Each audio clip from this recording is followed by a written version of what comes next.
कंकाल का रहस्य। चौरा गांव के खेतों में इन दिनों खुदाई का काम चल रहा था।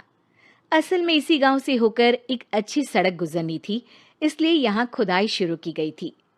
अचानक एक दिन खुदाई करने वाली मशीन से कुछ टकराता है। बाद में जब खोजबीन की जाती है तो वहां से दो कंकाल मिलते हैं। पुलिस गांव के लोगों से पूछताछ शुरू करती है। आप लोगों को क्या लगता है ये किसके कंकाल हो सकते हैं? अरे साहब, हमें क्या पता ये किसके कंकाल है। आप ही लोग पता लगाइए। हम लोग तो बहुत ज्यादा डरे हुए हैं। हाँ हाँ, हमारी फॉरेंसिक टीम अभी आ रही है। ये बताओ कि इस गांव के रहने वाला कोई जोड़ा गायब तो नहीं ना? क्योंकि शुरुआती जांच में तो ये बात सामने आ रही है कि एक कंकाल किसी पुरुष का है तो एक किसी महिला का। साहब, हमें तो बहुत डर लग रहा है।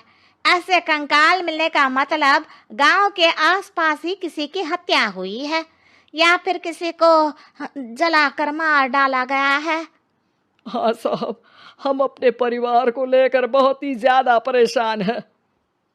देखिए, आप लोगों की परेशानी हम समझ सकते हैं, लेकिन आप लोगों को पुलिस का सहयोग करना होगा, क्योंकि आपके सहयोग के बगैर हम ये पता नहीं लगा सकते हैं कि आखिर ये किसके कंकाल है और इनकी हत्या किसने की।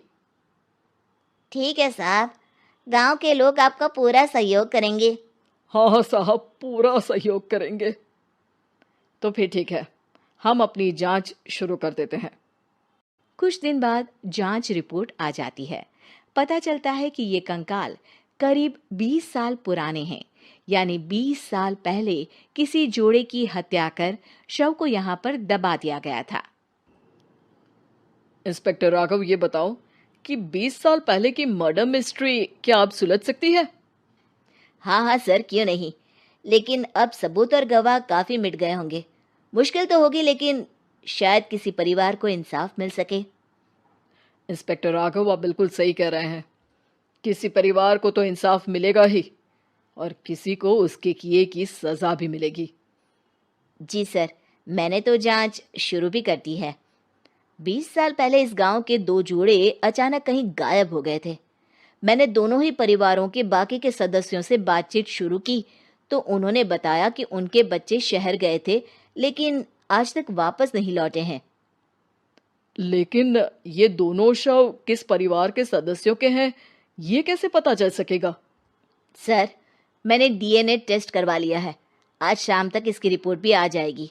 अच्छा अच्छा, ठीक है। उसी शाम को सर, डीएनए रिपोर्ट के मुताबिक ये दोनों ही लाशें चौरा गांव के रहने वाले प्रधान सुल्तान सिंह के बेटे और बहू की है। लेकिन इनकी हत्याएं किसने की है, ये कैसे पता लगेगा? इसी का तो पता लगाने की कोशिश में जुटा हूं सर। आज सुल्तान सिंह से मिलने भी जा रहा हूं। मेरा बेटा और बहू तो मेरे लिए सिर्फ यादों में ही रह गए थे। हमें उनकी लाशें तक नहीं मिल सकी थी। आज 20 साल बाद उनके कंकाल मिले हैं। मैं अब किसके लिए जीऊं?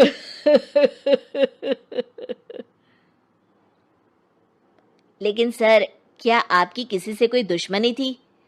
अपने बेटे बहू की हत्या के लिए आप किसे जिम्मेदार मान रहे हैं? अब मैं किसका नाम बोलूं? मेरी तो किसी से दुश्मनी नहीं थी, बस मेरे बेटे बहू को कोई वापस ला पाता।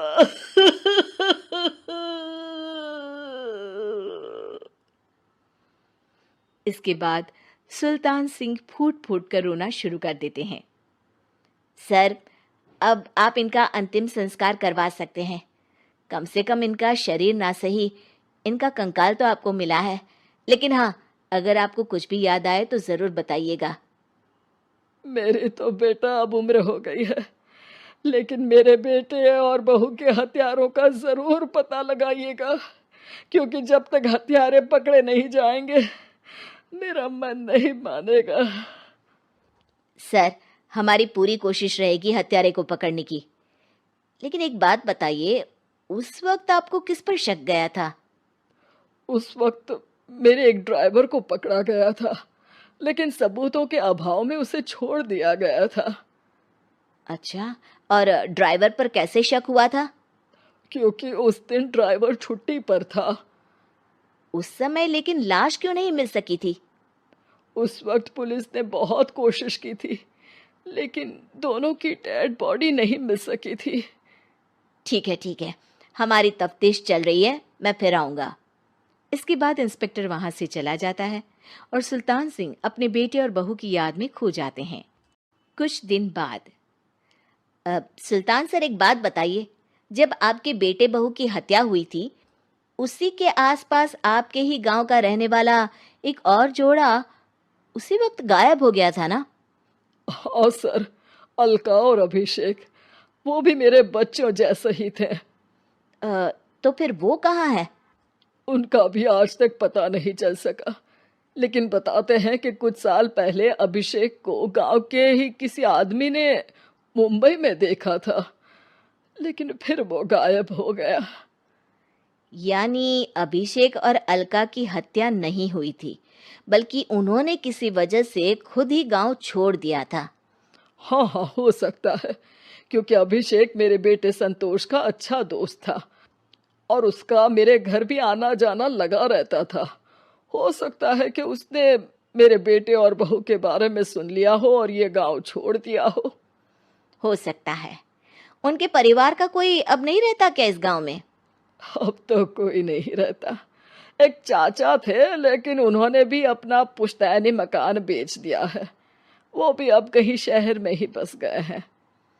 ओह, अभिषेक और अलका के बारे में भी पता लगाना होगा। हो सकता है कि वही इस हत्या के बारे में कुछ बता सके। हो तो सकता है, लेकिन वो बेचारे तो खुद ही वक्त के मारे थे, वो क्या बताएंगे। फिर भी सर, जब केस दोबारा खुला है तो जांच तो करनी ही पड़ेगी, और इस बार तो लाशें भी बरामद हुई है। कुछ दिन तक लगातार तफ्तीश चलती रही। एक दिन थाने से सुल्तान सिंह को फोन आता है। हाँ, कौन बोल रहा है? सर, मैं कांस्टेबल तुलाराम बोल रहा हूँ थाने से। आपको थाने आना पड़ेगा। थाने? लेकिन क्यों? सर, किसी की पहचान करवानी है। अच्छा ठीक है, मैं दोपहर तक पहुंचता हूँ। सुल्तान सिंह दोपहर में थाने पहुंचता है। कई पुलिस के अधिकारी वहां मौजूद रहते हैं। सर, आपके बेटे की हत्या का रहस्य आज शायद सुलझ जाए। अच्छा इंस्पेक्टर राघव, पर वो कैसे? सर, उस आदमी को देखिए, क्या वही अभिषेक है? सुल्तान सिंह की आंखों में हैरानी से आंसू आ जाते हैं। हाँ सर, यही अभिषेक है। ये आपको कहाँ से मिला? सिर्फ अभिषेक ही नहीं, बल्कि इसकी पत्नी अलका भी इसके साथ है। मैडम, जरा अभिषेक की पत्नी को लाइए। जैसे ही अलका को पेश किया जाता है, सुल्तान सिंह जमीन पर गिर जाते हैं। सुल्तान सर, क्या हुआ आपको? आप अलका को देखकर गिर क्यों गए? सुल्तान सिंह सर पकड़कर बैठ जाते हैं। ये अलका नहीं, बल्कि ये तो मेरी बहू रितु है। पूरा थाना एक दूसरे का मुंह देखने लगता है। क्या? इसके बाद हर किसी को दो कंकाल और हत्या का रहस्य समझ में आ गया। अभिषेक और रीतू ने मिलकर संतोष और अलका की हत्या की थी और लाश को जमीन के नीचे दबा दिया था। आज 20 साल बाद इस हत्या का रहस्य खुल सका था कि अवैध प्रेम संबंध में दो मासूमों की जान गई थी।